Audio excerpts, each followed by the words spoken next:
ஆசீர்வதிக்கும் தேவன் நம்மை ஆசீர்வதிப்பாரே. துதி ஸ்தோத்திரம் இயேசுநாதா, துதி உமக்கே என்றுமே. இன்று ஒரு வசனம். ஒருவன் கிறிஸ்துவுக்குள் இருந்தால் புது சிருஷ்டியாயிருக்கிறான், பழையவைகள் ஒளிந்து போயின, எல்லாம் புதிதாயின. 2 கொரிந்தியர் 5:17. கர்த்தருக்கு பிரியமான தேவனுடைய பிள்ளைகளே, இயேசு கிறிஸ்துவின் நாமத்தினாலே உங்களை வாழ்த்தி ஆசீர்வதிக்கிறோம். கடவுளால் படைக்கப்பட்ட அனைத்துமே மேலானது. அதிலும் இறுதியாய் படைக்கப்பட்ட மனித கூட்டம் உன்னதமானவர்கள். பிறக்கும் பொழுது இருந்த பரிசுத்தம் மனிதனின் ஒவ்வொரு வளர்ச்சியிலும் இருப்பதில்லை. உலக வாழ்க்கைக்கு தன்னை ஒப்படைத்து தன்னுடைய மேன்மையை இழந்து விடுகிறான். தன்னுடைய வாய்ப்பை இழந்த மனிதன் இழந்த வாய்ப்பை மீண்டும் கிறிஸ்துவின் மூலம் பெற்றுக்கொள்ள முடியும். கிறிஸ்துவில் இருக்கும் பொழுது நாம் பரிசுத்தமாய் இருக்க முடியும். நம்முடைய பழைய வாழ்க்கையெல்லாம் ஒளிந்து புதிய படைப்பாய் நாம் வாழ முடியும். புது சிருஷ்டி விதமாக இருக்க வேண்டும் என்று ஆண்டவராகிய இயேசு கிறிஸ்து அவருடைய வாழ்வையே நமக்கு முன் உதாரணமாக வாழ்ந்து காட்டி சென்றிருக்கிறார். புது சிருஷ்டியாக மாற்றப்பட்ட நாம் பாவத்திலே மீண்டும் விழுந்து போகாமல் கொடுக்கப்பட்ட வாய்ப்பை பொறுப்பை உணர்ந்தவர்களாக வாழ வேண்டும். பரிசுத்தத்தோடு வாழ்வதற்கு நாம் எதையெல்லாம் செய்ய வேண்டும், எதையெல்லாம் செய்யக்கூடாது என்று சிந்தித்து செயல்பட வேண்டும். நம்மை சுற்றி இருப்பவர்களையும் பரிசுத்தமான வாழ்க்கைக்குள்ளாக வழிநடத்த வேண்டும் என்ற பொறுப்புடன் நாம் செயல்பட வேண்டும். வாய்ப்பை இழந்த நமக்கு கொடுக்கப்பட்டிருக்கக்கூடிய இந்த புதிய வாய்ப்பை கடவுளுக்காக பயன்படுத்த வேண்டும். கடவுள் கொடுத்த வாய்ப்பு, கடவுள் தந்த வாழ்வு என்று சொல்லி இந்த வாழ்வை கர்த்தருக்கு என்று ஒப்பு கொடுத்து வாழுவோம். பரிசுத்தத்தை காத்துக் கொள்வோம். ஜெபம் செய்வோம். எங்கள் கண்மலையும் மீட்பருமாகிய கர்த்தாவே, ஆசீர்வாதமான இந்த நாளுக்காய், இந்த நாளின் வசனத்திற்காய் நன்றி சொல்கிறோம். ஆண்டவரே, எங்கள் பாவமான வாழ்வை திரும்பி பாராமல் புதிதான வாழ்வை பெற்றவர்களாய் வாழ எங்களுக்கு உதவி செய்தலை ஜெபிக்கிறோம். கர்த்தாவே, சரீர பிரகாரமாகவும் ஆவிக்குரிய பிரகாரமாகவும் எங்களுக்கு ஏற்பட்ட குறைகளில் எல்லாம் நீர் போதுமானவராய் இருந்தீர். அதற்காக உமக்கு நன்றி சொல்கிறோம். ஆண்டவரே, அனைத்து குடும்ப மக்களும் குறைவில்லாத ஆசீர்வாதமான வாழ்க்கை வாழவும், குடும்பங்களில் தேவ சமாதானம் நிறைவாய் பெருகவும், பிரிவினையின் ஆவியின் கிரியைகள் துரத்தப்படவும், பிரிந்தவர்கள் இணைந்து வாழவும் ஜெபிக்கிறோம்.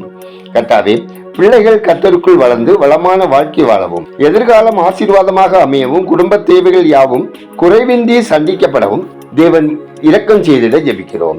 கர்த்தாவே, முதியவர்கள், வயதான பெற்றவர்கள் ஆரோக்கியமாக சுகபலத்தோடு வாழவும், பிள்ளைகளால் அன்பாக கவனிக்கப்பட்டு சமாதானமான வாழ்க்கை வாழவும் தேவன் வழிநடத்திட ஜெபிக்கிறோம். ஆண்டவரே, வாலிப பிள்ளைகள் உலக இச்சைகளுக்கும் கண்ணின் காட்சிகளுக்கும் விலக்கி தங்களை காத்துக்கொள்ளவும், பிசாசின் தந்திரங்களை எதிர்த்து நிற்கவும், சாட்சியாய் வாழவும் தேவரீர் வழிநடத்திட ஜெபிக்கிறோம். ஆண்டவரே, ஒவ்வொருவரின் தொழில், வியாபாரம், விவசாயம், அதை சார்ந்த முயற்சிகளை தேவன் ஆசீர்வதித்திட வேண்டுமா ஜெபிக்கிறோம். ஆண்டவரே, இன்று ஒரு வசனம் கேட்கிற ஒவ்வொருவரின் இருதயத்தின் வாஞ்சைகளை கர்த்தர் நிறைவேற்றி இருளின் அகத்தினால் ஏற்படும் போராட்டங்களிலிருந்து பரிபூர்ண விடுதலையை அனுபவிக்க தேவன் வழிநடத்திட ஜெபிக்கிறோம். ஆண்டவரே, மதுபானம், போதைப் பொருட்களுக்கு அடிமைப்பட்டுள்ள மக்களின் விடுதலைக்காகவும், பள்ளி கல்லூரிகளில் போதைப் பொருட்களின் புழக்கம் தடுக்கப்படவும், கடத்தி விற்பனை செய்வோர் மனம் திரும்பவும், கர்த்தருடைய பாதுகாக்கும் கரம் இடைபடவும் வேண்டும் என ஜெபிக்கிறோம்.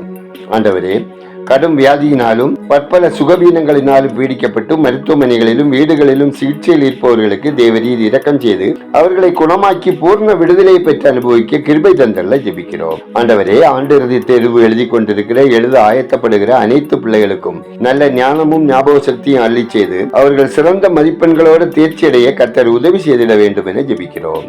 ஆண்டவரே, மிஷினரிகளை, அர்ப்பணியாளர்களை ஊழியங்களுக்கு அனுப்பும் குடும்பங்களுக்காக, ஸ்தாபனங்களுக்காக ஸ்தோத்தரிக்கிறோம். கர்த்தர் அனைத்து குடும்பங்களையும் ஆசீர்வதித்து தேசத்தில் சுவிசேஷகனுடைய பாதம் பட்டு தேசம் ஆசீர்வதிக்கப்படவும், மக்கள் ரட்சிக்கப்படவும் ஜெபிக்கிறோம். கர்த்தாவே, நீதித்துறை தேசத்தில் நேர்மையாக செயல்படவும், நீதிபதிகளும் வழக்கறிஞர்களும் உத்தமமாய் நடந்து கொள்ளவும், நீதி நிலைத்து நிற்கவும் ஜெபிக்கிறோம். குழந்தைக்காக காத்திருக்கும் குடும்பத்தில் தடையாக இருக்கும் எல்லா கட்டுகளிலிருந்து அவர்களை விடுவித்து கர்த்தரால் வரும் பலனை பெற்று அனுபவிக்கவும், சமாதானமாய் வாழவும் தேவன் கிருபை செய்ய வேண்டுமா ஜெபிக்கிறோம். ஆண்டவரே, பிரசவத்திற்காக காத்திருக்கும் கர்ப்பஸ்திரிகளை தேவன் ஆசீர்வதித்து தாயின் சேயும் சுகபத்திரமாய் வேறு பிரிக்கப்பட தேவன் கிருபை செய்ய வேண்டுமா ஜெபிக்கிறோம்.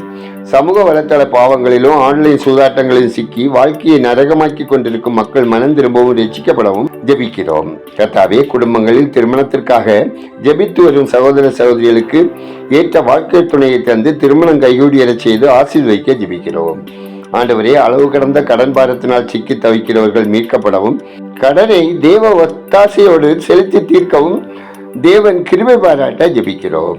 எங்கள் ஜெபத்தை கேட்பவரே, அதற்கேற்ற பதில் தருகிறவரே, உமக்கு நன்றி சொல்லுகிறோம். துதிகனமையுமே உமக்கே செலுத்துகிறோம். இயேசுவின் நாமத்தில் ஜெபிக்கிறோம் எங்கள் ஜெபங்களும் நல்ல பிதாவே, ஆமேன்.